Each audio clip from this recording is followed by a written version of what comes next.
Welcome back to Definitely Not Definitive. I'm Bethany. And I'm Ken. And we are diving back into our Pokemon journey with every ice type of Pokemon.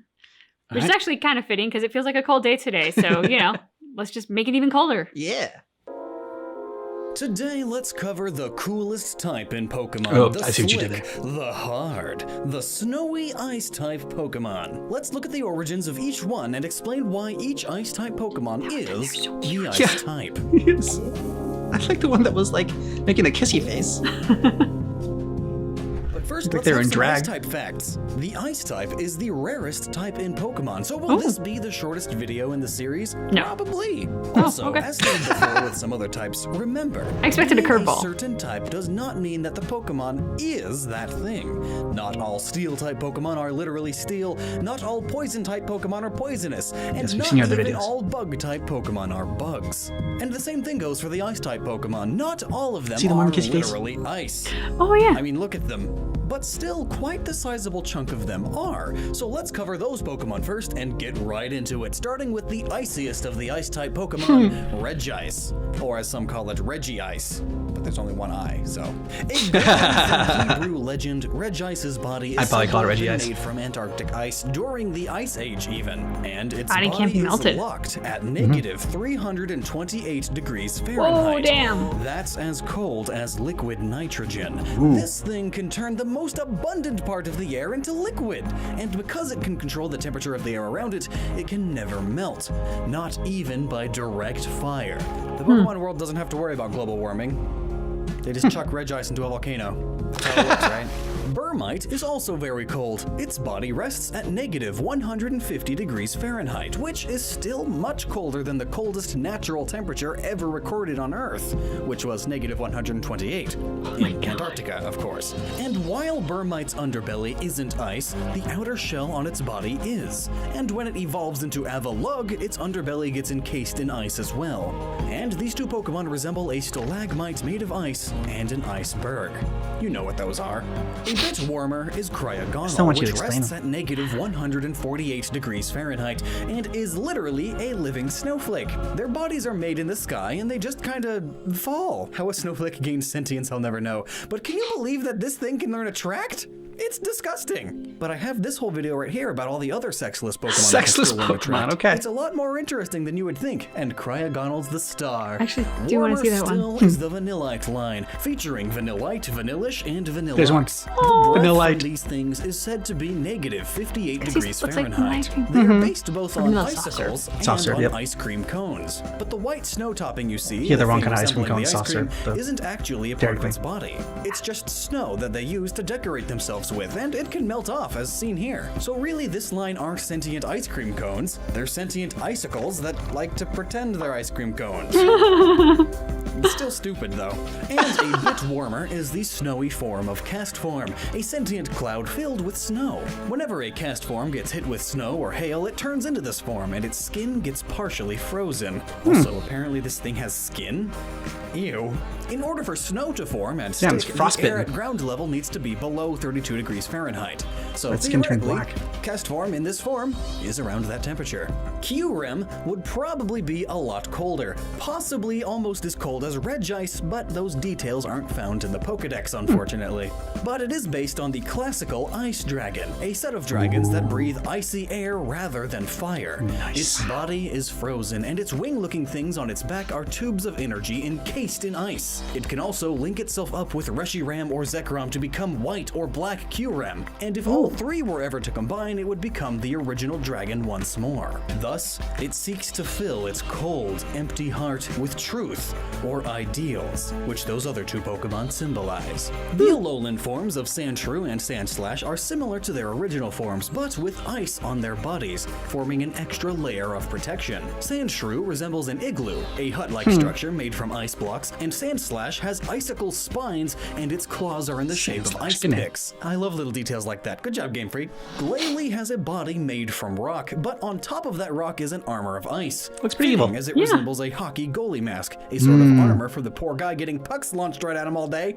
And that's it for the Pokemon that are, or at least are partially, ice. The rest of the ice-type Pokemon are not literally ice, but have Look, ice that little powers tiny one and with the live in blonde icy hair. climates. Oh, Pink Starting one. with the It's like a water little Tweety we bird. have Dugong, but not Seal. Seal is just water type, though the Pokedex states that it still relishes swimming in frigid climates around 14 degrees Fahrenheit, and sometimes it even goes through waters that are negative 40 degrees. Doing all this may be why it gains the ice type upon evolving, and these Pokemon are based on sea lions, polar seals, and dugongs.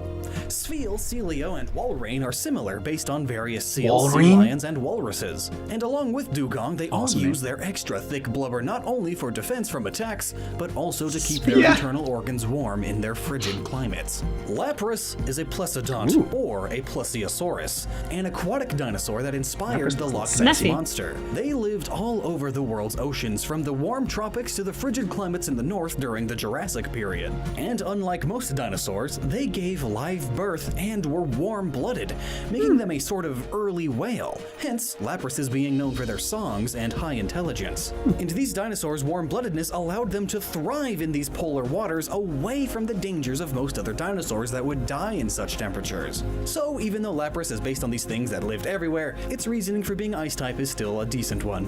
It gets a pass. Amara and Aurorus are two Amargasauruses with a sail resembling the Aurora Borealis, Amargasauruses. also known as the Polar Lights. At night, which is also the only time you can evolve this Pokemon, clever, whenever the magnetosphere around the Earth gets sufficiently disturbed by solar wind, magnetospheric plasma precipitates into the upper atmosphere, creating these beautiful lights in these frigid regions. Another icy ancient beast is the Mammoth, an extra-large hairy elephant present in North America during the Ice Age, which at the time was 40 degrees cooler than what it is today. And in Pokemon, this beast is Mamoswine, a mammoth crossed with a Mamoswine. northern wild boar. According to the Pokedex, after the Ice Age ended, they started like to a die baboon. off, but some still yeah. remain today with their stupid ski goggle eyes. Its previous evolution is Piloswine, and it is Sounds also stupid. an amalgamation of animals, the wild boar and the hunched back of a yak or a muskox, which are both found in the Arctic. And going back once more, Swinub is a little wild piglet, perhaps mixed with a Peruvian guinea pig. Another big hairy beast is Beartic and Cubchoo. Cubchoo is so cute. It's a baby polar bear with a cold, the poor guy. I'd love to see a fire-type variant with a fever. Anyway, the snot dripping down can be used as material for it to freeze for attacking, which is Gross. gross. Yeah. But when it evolves into Beartic, the fully grown polar bear, it freezes its own breath to create fangs, and it can lengthen That's its claws cooler. with ice in the same way.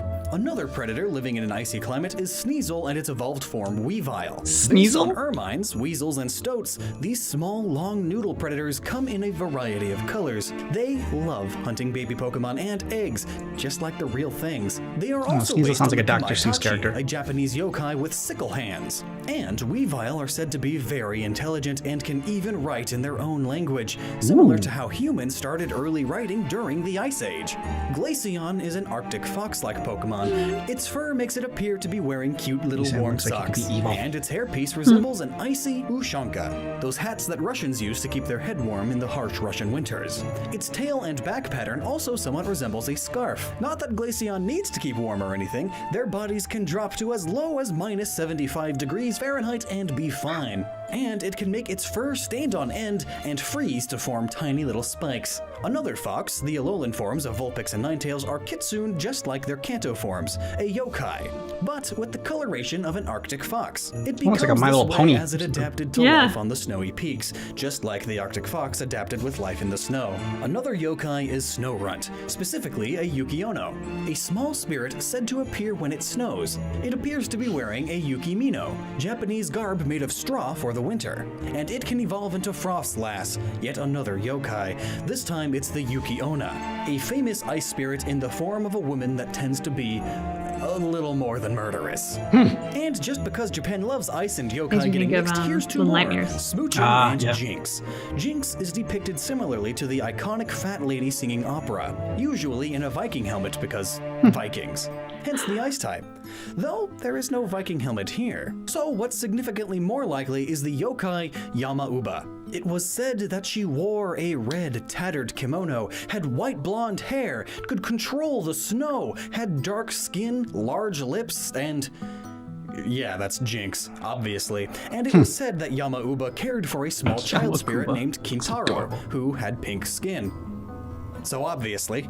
And I find it interesting that so many Ice-type Pokemon are based on yokai, but it may be because white, the color of snow, is often depicted in Japan as being the color of death. And death equals spirit, spirit equals yokai, Ice-type equals yokai. And stepping down from spirits to the next closest thing, we have birds. Articuno is the legendary bird of ice. Along with the other two, Zapdos and Moltres, they form the three Zapdos. forms of offensive magic, fire, ice, and lightning. Just like the Gen 5 legendaries. Huh. Articuno resembles the mythical Simurgh in appearance, and then it's given the ice type for the whole magic triangle thing, instead of just being a mythical bird. And ice it is, as Articuno can create blizzards. And one Pokedex entry states that its wings are actually made of ice, but ice can't move like wings. So, I mean, the Pokedex has been wrong before. Delibird is fun. It's a little rockhopper penguin that carries around sacks of presents. And the sack is actually its tail. Santa Claus? Odd, but it also dresses up like Santa Claus, which makes sense because of the whole giving presents thing. Yeah. Though Santa lives in the North Pole and penguins in the South. So it's bullshit. I don't know. And now we reach the category of other, everybody's favorite, Frost Rotom. Rotom is a little electric ghost that can possess electronics. When it does so to a refrigerator and freezer, it gains the ice type. And since Rotom is its own source of electricity, the freezer works, and it can shoot ice out of it. Imagine being just Kill you. some random Pokemon in a Pokemon battle and you're asked to just punch this refrigerator. Crabominable? Who is legitimately my absolute least favorite Pokemon, is a crab mixed with a stupid Yeti, the abominable snowman and all that. They are also based on the Kiwaide, also known as the Yeti crab, and it's also stupid looking. This dummy is said to be able to store coldness in its pincers. How that's possible, we'll never know. And worst of all is the reason Crabrawler evolves into this monstrosity. Crabrawler is just a crab that is also a boxer, and it aims to be the best boxer of them all, the top boxer. So, according to the Pokedex, it aimed for the top and ended up getting lost on a snowy mountain. Forced to endure the cold for so long, it evolved and grew fur. Stupid reasons aside, at least this has a reason for being ice type, unlike the last Pokemon on this list, Cloyster. The first stage of this Pokemon is Shellder, and it's just water type. But upon evolving, it gains the ice type. But for no apparent reason. Just cuz, The Pokedex for reasons. doesn't mention anything. All those dex entries are just about how overpowered its Gen 1 shell is. And that it eats Slowpoke. It doesn't even learn that many ice moves. It's not even based on anything cold. It most clousely resembles the thorny oyster, also known as spiny oysters. And another fun fact, they aren't even oysters! They're named wrong! Cloyster can't even get that right! These now extinct oysters live in the warm waters of Ecuador to Mexico, and only as far south as Peru and as far north as the Gulf of California. Some species of them were also found in the Mediterranean Sea, which is also quite warm. Now, there are clams and oysters that live in colder regions like Alaska and such. There's clams and oysters that live basically anywhere there's water. But all of these spikes on Cloyster points more towards specific types of oysters and clams. Specifically, the thorny and spiky oysters. And they don't go anywhere near the cold. With all the Good talk job, how hard Game a shell Freak. is. Another mark of I think sadness he'd be like to a you. steel type or something. Ugh. And with that, the ice types are now covered. So what type would you like me to do next? Let me know down below, and until next time, be sure to never stop using your noggin. Okay, so I'm gonna go out on a limb and guess that the ice type Pokemon are Loxin and Noggin's least favorite type of Pokemon. Which they might be my favorite type of Pokemon. I liked them so much. I like the bird ones the best. I thought the bird ones were very cool. And Zapdos, I think it was, that looked like kind of like, I don't know. It looked like it was going to be almost like electric as well as ice. And have you ever seen like parodies of like the old 60s, I think it was 60s, Adam West, Batman, where it's like, pow, zap. Yeah. Like it kind of looked like it had that bubble. Was like part of its design, was like was the bubble that's in like the word zap that the bubble is in. That's what stuck out to me. Stuck out. Yeah. Okay, yeah, my word struck out. All right, and then I just love the little like ice cream ones. All the That one ice ice cream cream. ones were so cute. Yeah, Yeah, I liked my little like vanilla soft serve guy. I think all their names were some variation of vanilla, and I can't remember what the little guy's was, but I noticed him like right at the start, and he was so cute. And I want justice for Crabominable. Don't know enough about Pokemon to know why Crabominable gets hated on by Loxodon and Noggin. I'm sure he gave some reasons. He thinks the origin is stupid, but like, come on. I mean, like that's the only dumb origin out of like in Pokemon. So yeah, I just more information on Crabominable. Maybe some fans. Crabominable. Just you just want to keep saying the name, don't you? Yes, I do. Yeah, I was gonna say for the name alone, he's gotta have credit. Yeah. Crabominable. Cool design too. I don't know. I like it. I'm a fan. I also liked like the ones with there was sort of a variation on the animals, like the seals and Arctic foxes and the like Santa Claus penguin that was so cute. So yeah. I mean, I don't know that the ice type is my favorite, but I don't dislike them. And also they were based on like the yokai. So like, I mean, they just pulled from different places. Like they weren't all just based like kind of like on animals or, rocks or whatever, like in the minerals in the earth. Like they were pulling from different places for the ice type as well, like mythical, some animals, a refrigerator. Yeah. There was another one that like I liked that was it said it could like write in its own language. Oh yeah, there was like one of like the weasel ones. Yeah, and he said like not unlike the ones like like the humans did like in the Ice Age. And like they also like had some like sassy looks. Like one of them looked like they're up to like up to no good, like mischievous. Mm-hmm. And then there was the one that was like Lapitos, Plauris. I wanted to say like I'm like I was trying to remember the name. I'm like remember Lap and remember Walrus. And that's why I said Lapras or Palrus, something like that. That one like it had like it was like looking back or whatever, and like it had like a sassy look to it. I enjoyed it. I will agree with Loxodon and Noggin though, and I kind of open with this, but that last one that he was hating on, that like clamshell one. Yeah, I get that. I'm going to say that does not belong in an ice category. Yep. Based on the information available to us right now. I could see it in a steel type if everyone's talking about how hard the shell is. Like, that makes perfect sense. But yeah, there's no reason for it to be an ice type. The baby form of it, though, with its tongue out was pretty adorable. So cute. Yeah, exactly. Let us know your favorites down below in the comments, and some justice for Crabominable as well. If you want early access to our reactions, then go ahead and check out the link below. It's hit the little join button. You can get early ad-free access for both channels by joining Patreon. Links in the description of the video. Yeah. Thanks so much for watching our reaction for every type of ice Pokemon, but just keep in mind that our reaction is definitely not definitive.